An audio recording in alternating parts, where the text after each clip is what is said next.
History has always favored numbers. Larger armies overwhelm smaller ones. More soldiers mean more pressure, more momentum, and more certainty of victory. For centuries, commanders believed that if they could simply bring enough men to the battlefield, the outcome would take care of itself. Most of the time, that belief proved correct, but not always. Sometimes history reminds us that numbers alone do not decide everything. This is the story of a battle where warriors were outnumbered 10 to 1, and still won. From the very beginning, the situation looked hopeless. One army arrived with overwhelming force. Tens of thousands of soldiers marched together, banners stretching endlessly across the horizon. Their confidence came not from strategy or caution, but from size. They had crushed resistance before. They expected to do it again. Facing them stood a much smaller force. Few in number, limited in resources, no fresh troops waiting beyond the hills, no powerful allies rushing to help. On paper, their defeat seemed inevitable. Many believed they would not survive the first major clash. But wars are not fought on paper. The defenders understood something their enemy ignored. Numbers only matter when they can be used. An army is powerful only if it can move freely, communicate clearly, and fight together. And above all, the land itself can decide who survives and who falls. The battlefield was narrow and unforgiving. Hills and ridges closed in from both sides. Paths tightened until only small groups could move at once. Open ground disappeared. Space, the greatest ally of large armies, was gone. The defenders knew this terrain intimately. Every slope, every bottleneck, every place where the enemy would slow had been studied long before the invaders arrived. They had not chosen this ground by accident. They had chosen it because it erased numbers. As the massive army advanced, confidence filled its ranks. 10 soldiers for every one defender. Victory felt certain, but almost immediately, frustration began to grow. Wide formations collapsed into long, narrow columns. Soldiers at the rear could not reach the fight. Orders became harder to pass forward. Movement slowed to a crawl. The army felt crowded, heavy, and confused. The defenders waited.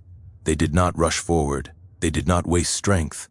They held positions where only a few attackers could approach at once. 10 to 1 became 5 to 1, then 3 to 1, then 2 to 1. Sometimes it became 1 to 1. And that changed everything. When the first clash came, the smaller force stood firm. Shield to shield, shoulder to shoulder. Discipline replaced numbers. Formation replaced force. Every defender knew his place and trusted the man beside him. Panic would have destroyed them faster than any enemy blade. The attackers pushed harder, again and again. Each wave expected to break the line. Each wave failed. Behind the front, frustration grew. Thousands of soldiers stood idle, unable to contribute. Pressure built from the rear, shouts filled the air, commands contradicted each other. The noise was constant, but progress was impossible. Time passed. Armor grew heavy. Weapons felt slower. Heat and exhaustion drained strength from the attackers. Long hours of effort produced no results. Meanwhile, the smaller force fought in controlled bursts. They rotated tired warriors.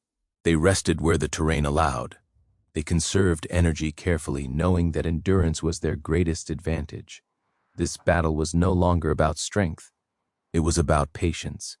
Psychological pressure mounted on the larger army. Confidence cracked. Soldiers began to question why victory had not already come. Doubt spread quietly at first, then openly. How could such numbers fail? How could such a small force still stand? Doubt turned into hesitation, and hesitation is deadly. The defenders sensed the shift. They did not celebrate it. They did not overreact. They applied pressure only where it mattered. Short counterattacks, sudden resistance, then silence again. They never chased fleeing enemies. They never abandoned their positions. Survival, not destruction, was their goal. As hours turned into an entire day, the impossible became undeniable. The larger army could not advance. Every attempt to force a breakthrough ended the same way. Exhaustion increased, morale declined, supplies dwindled. Commanders argued over what to do next. Pressing forward promised only more loss. Retreat promised humiliation. Momentum vanished completely. Eventually, reality overcame pride. The decision to withdraw was not announced loudly. There were no speeches, no dramatic signals. It began quietly. Units pulled back slightly, lines loosened, soldiers looked over their shoulders instead of forward. The defenders noticed immediately. They did not pursue, they did not celebrate. They remained where they were, disciplined and alert. A cornered army can be dangerous, and they understood that the battle was not over until the enemy was gone. When the massive army finally pulled away, the battlefield fell silent, outnumbered 10-1, and still standing. The smaller force had not chased victory.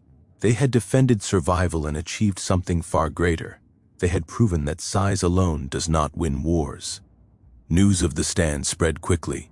Across regions and courts, disbelief followed. Commanders studied the battle carefully, searching for explanations. How could so many fail against so few? The answer was simple but uncomfortable. Because numbers without control are meaningless, because terrain can neutralize strength, because discipline multiplies power. This battle became a lesson written into history, a reminder that armies break not only from losses, but from exhaustion, confusion, and doubt. That even the largest force can be stopped when it loses space, coordination, and belief. The warriors who held the line did not win by destroying their enemy. They won by refusing to fall. And that is why this story still matters. Because it proves that sometimes the most powerful weapon on a battlefield is not how many soldiers you bring, but how long you can stand.